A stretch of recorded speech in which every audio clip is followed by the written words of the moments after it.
Kaugnay ho niyan mga kabombo, mga ka-Star Nation, ay lipat na dyan sa Quezon City Jail sa May Payatas ang senador na si Marcoleta matapos itong manatili ng ilang araw sa pagamutan na nasa jurisdiksyon ng Philippine National Police. Alamin natin ang mga update dyan sa lungsod ng Quezon. Nariyan si Star DJ Kimi sa karagdagang mga update. Yes, magandang hapon. Dennis, nailipat na nga si Senator Rodante Marcoleta sa New Quezon City Jail Male Dormitory. Ayon yan sa naging desisyon ng Sandigan Bayan 3rd Division ngayong Miyerkules, July 15, 2026. 10:23 ng umaga nang makaalis ang sinasakyang PNP Coaster de Marcoleta kasama ang ilang mga personnel din ng CIDG. 10:40 naman ng umaga nang eksaktong makarating si Senator Marcoleta sa New Quezon City Jail Male Dormitory.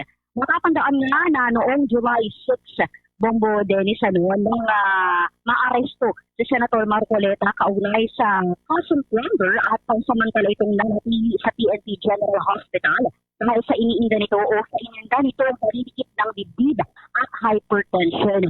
Ayon sa lumabas na medical examination ng UP General Hospital, lumabas sa resulta nito na maayos na ang vital signs ng senadora.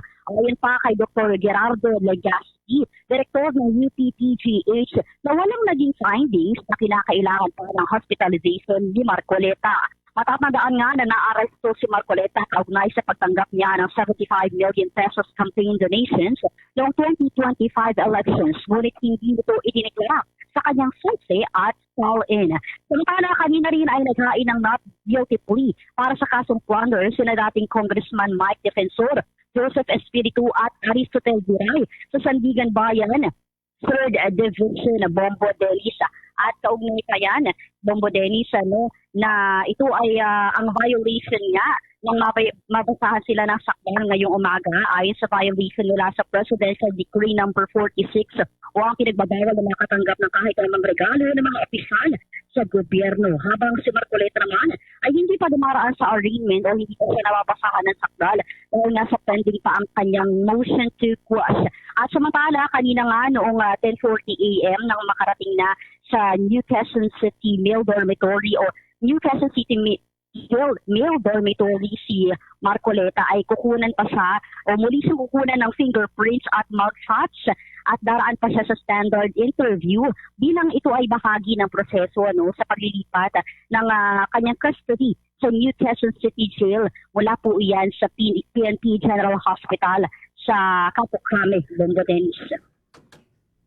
Okay, DJ Kimi, kumusta naman yung latag ng seguridad sapagkat itong mga nakalipas na araw ay marami yung gustong makita. Itong si Senator Marcoleta, yun nga lang, ay nanatili muna siya sa ospital ng makailang araw at may protocol yung Sandigan Bayan na bawal lapitan ng yung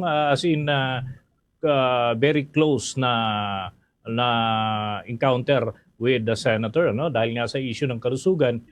But later on ay may findings naman na nagdideklara na clear naman yung health nito si Senator Marcoleta. So kumusta kanina yung sitwasyon dyan sa may Sandigan Bayan bago tuluyang nailipat doon sa selda itong si Senator Marcoleta? Yes, tama ka, Bombo Dennis, na may pa rin yung seguridad na ginawa ng mga security personnel para dito sa paglilipat kay Senator Marcoleta. Gayunpaman, ayon nga sa findings, yung vital signs niya ay maayos na o stable na ang kanyang kalagayan. Pero naging mahigpit pa rin ang seguridad na ibinigay sa kanya dito sa Sandigan Bayan 3rd Division at yung pag-alala nga sa kanya bago siya sumakay doon sa coaster ng PNP ay maayos at naging mahigpit pa rin, Bombo Dennis. Okay, with that, maraming salamat, Star DJ Kimi.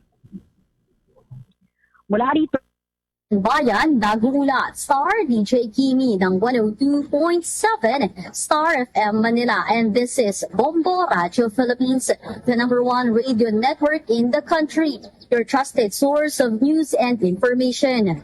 Basta Radio, Bombo!